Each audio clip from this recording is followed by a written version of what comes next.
Hello friend, math with Krishna के YouTube channel पर आपका स्वागत है। आज की क्लास में हम लोग टेट सीटेट के हिंदी के टेस्ट पेपर को हल करेंगे जो पिछले हफ्ते लक्ष्य एकेडमी बस्ती में संपन्न हुआ।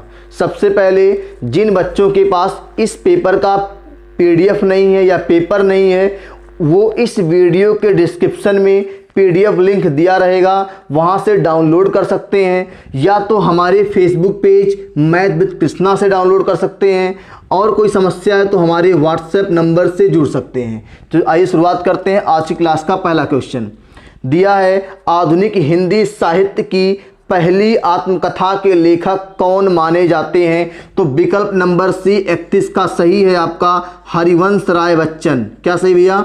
हरिवंश राय बच्चन। टिक करिएगा विकल्प नंबर सी को 31 का।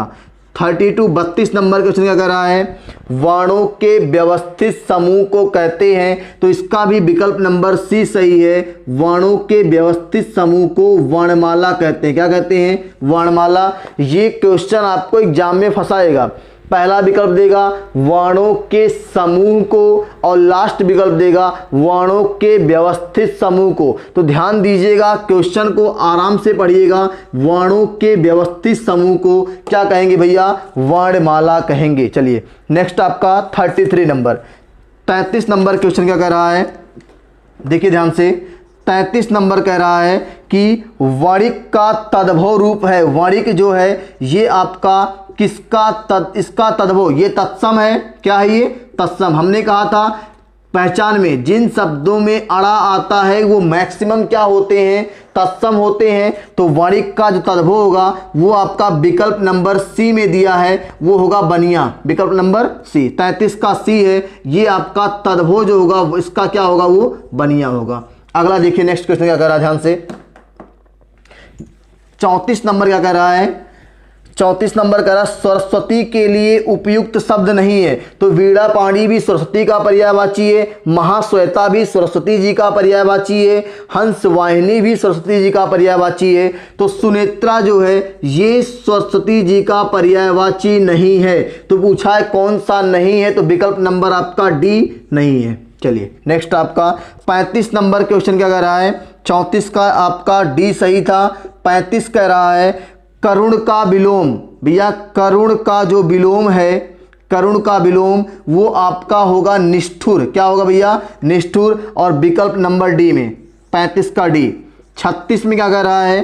तक्षक का अनेकार्थी शब्द होगा। तक्षक, तक्षक का अनेकार्थी शब्द में इसमें जो एक ऑप्शन दिया है ढाल, वो विकल्प नंबर ए में दिया है।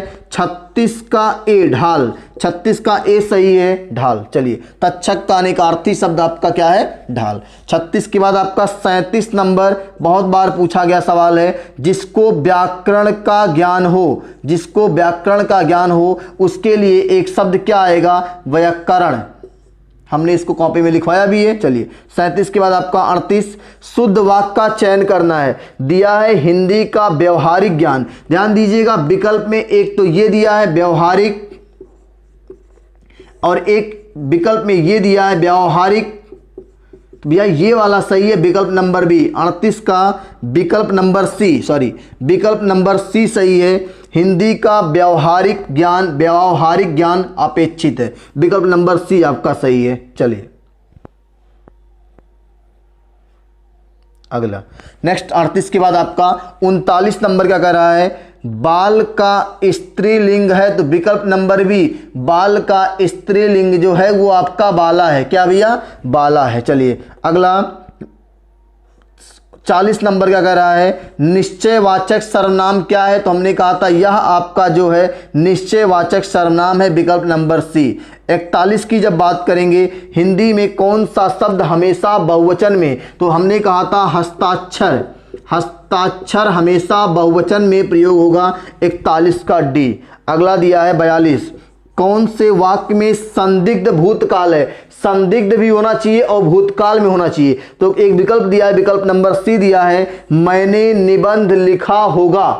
तो मैंने निबंध लिखा होगा, भूतकाल की बात भी कर रहा है लेकिन संदिग्ध है कि नहीं है, मैंने निबंध लिखा होगा, स्पष्ट नहीं है कि लिखा है लेकिन लिखा होगा, तो आपका विकल्प नंबर सी 42 का है, मैंने निबंध लिखा होगा। चलिए अगला 43 नंबर लेते हैं हम लोग यहां से।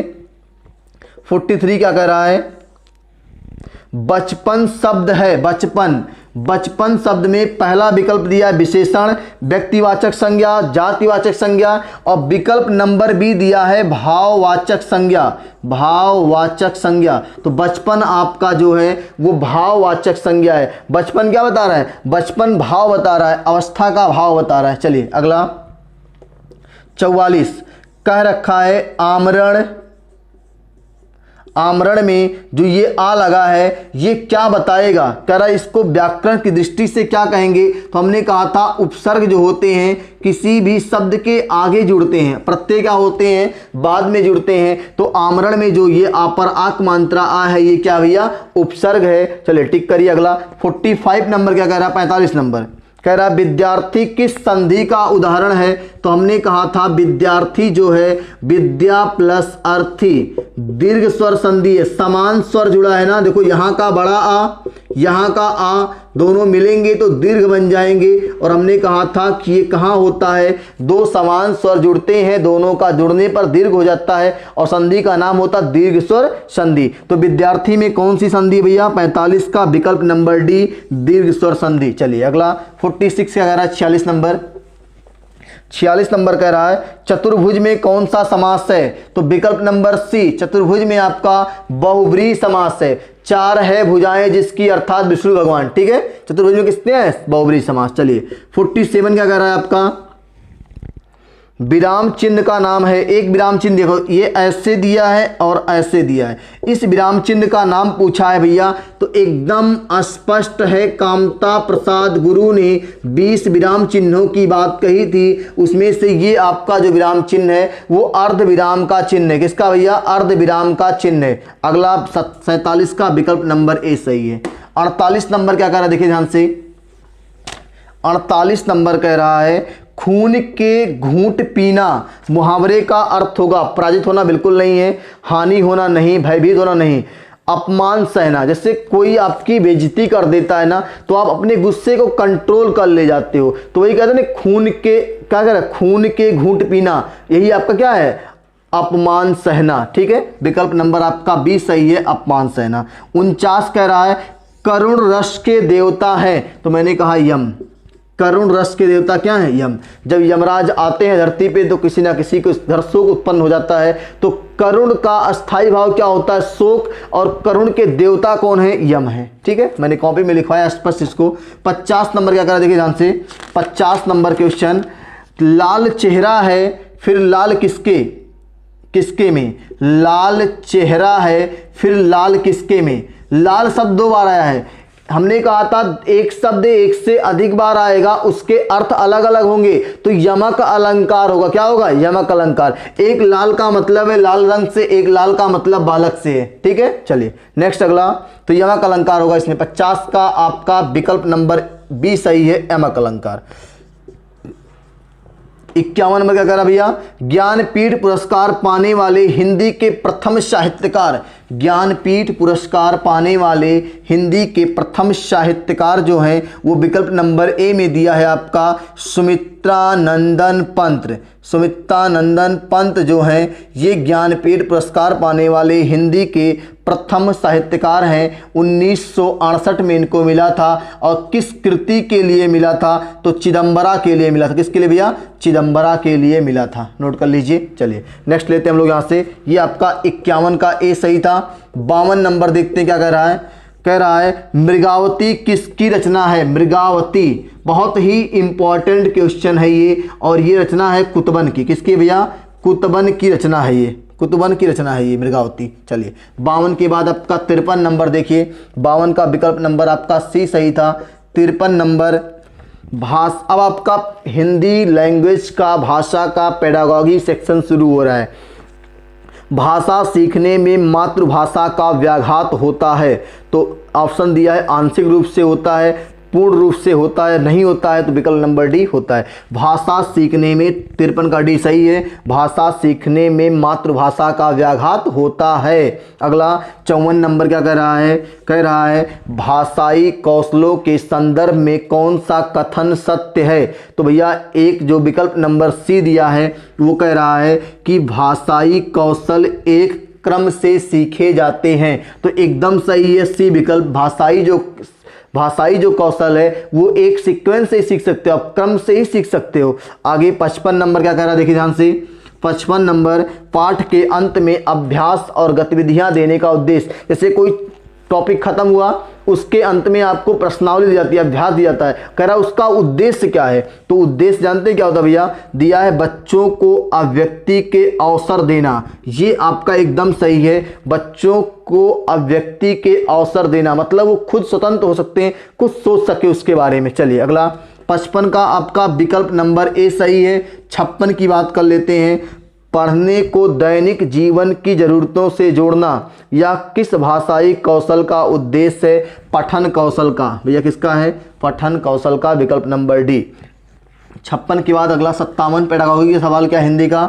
57 नंबर कह रहा भैया आपका लेखन कौशल से संबंधित नहीं है, तो विकल्प नंबर डी विचारों के बीच संबंध स्थापित ना करना। इसका कहीं से लेखन से कोई संबंध नहीं है। ठीक है, अगला 58 पहली और दूसरी कक्षा में भाषा शिक्षण के साथ साथ कला शिक्षण को समेकित करने का उद्देश्य नहीं है।